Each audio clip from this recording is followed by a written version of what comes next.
बलूचिस्तान में बलूची आर्मी ने कलात के शहर को, इलाके को पूरी तरह से अपने कब्जे में ले लिया है। पाकिस्तानी सोल्जर्स वहां अभी भी कोशिश में हैं, पाकिस्तान आर्मी की बात मैं कर रहा हूं, अभी भी कोशिश में हैं कि बलूच BLA को किस तरह से दबाया जा सके। देख के यही लगता है कि अब बलूचिस्तान में जो इंडिपेंडेंस के लिए लड़ाई चल रही है वो रुकने वाला नहीं है और शायद बलूचिस्तान अलग होके रहेगा। भारत भी यही शायद चाहता है, क्योंकि पाकिस्तान, ईस्ट पाकिस्तान के बांग्लादेश बनने के बाद और बलूचिस्तान के अलग होने के बाद पाकिस्तान सीमित हो जाएगा अपने दायरे में। बलूचिस्तान में भयानक है, वहां लोग खड़े हैं, खुले हुए हैं, सड़क पे हैं, हर तरह से लड़ रहे हैं अपनी आजादी के लिए। दूसरा इसी से रिलेटेड, बांग्लादेश में वहां के इस्लामिस्ट फोर्सेस ने वहां के जो राष्ट्राध्यक्ष हैं आर्मी बैक्ड, उनको कहा है कि हसीना जी तो 25 मिनट 45 मिनट लगा उनको यहां से जाने में, आपको हम 5 मिनट नहीं देंगे अगर आपने वुमेन रिफॉर्मेशन बिल जो वहां प्लान्ड है वुमेन कमीशन का, जिसमें कि ये कहा जा रहा है कि महिलाओं को इनहेरिटेंस इन प्रॉपर्टी, महिलाओं को जेंडर इक्वालिटी देने की बात बांग्लादेश में उठाई गई है महिलाओं द्वारा। उस पर इस्लामिक फोर्सेस का कहना है कि अगर ऐसा होगा तो राष्ट्र अध्यक्ष 5 मिनट नहीं हम देंगे तुम्हें यहां से निकलने के लिए। इस तरह की बातें होती हैं।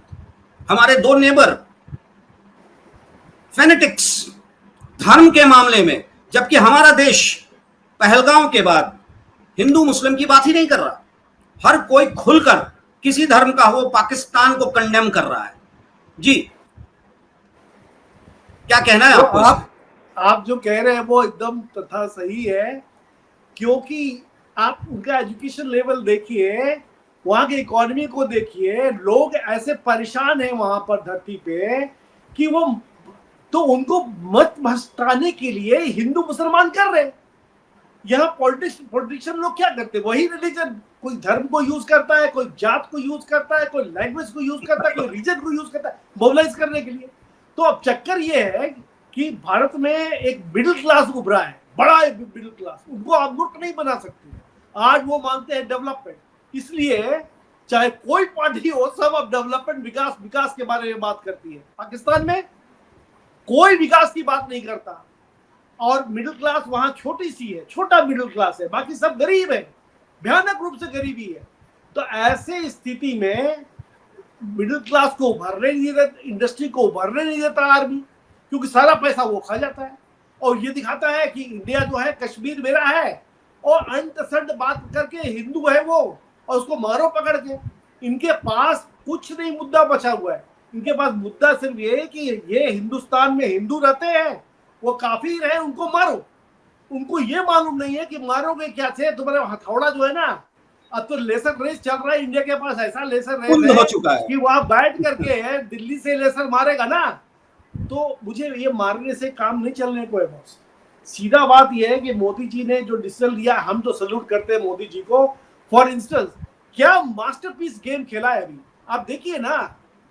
आप अगर आप सोचिए कि सी रूट पाकिस्तान का बंद हो जाएगा तो पेट्रोल कहां से आएगा कराची में? फिर ये जो पानी जो रोके हैं, अरे रोके क्या है, अगर 20% भी पानी रुक गया वहां जाना पंजाब में और आपको जाकर के सिंध में, तो क्या स्थिति होगी? भयानक हो जाएगा स्थिति। सही बात है।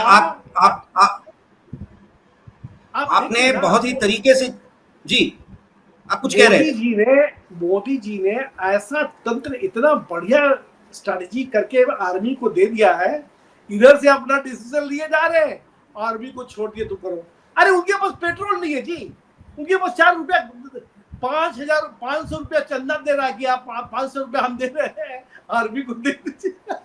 ये तो हास्यास्पद स्थिति है। नहीं, आपने बहुत ही इंपॉर्टेंट मुद्दों पे आज हमारे साथ डिस्कशन में रहे और आपने बहुत सारे ऐसे पॉइंट्स उठाए हैं जिसपे कि वाकई में हमारे व्यूअर्स को एक डायरेक्शन, और हमारे देश में जो बातें चल रही हैं हिंदू मुस्लिम को लेकर, उस पे एक विराम तो लग ही गया पहलगांव के बाद, क्योंकि सब एक साथ हो गए हैं।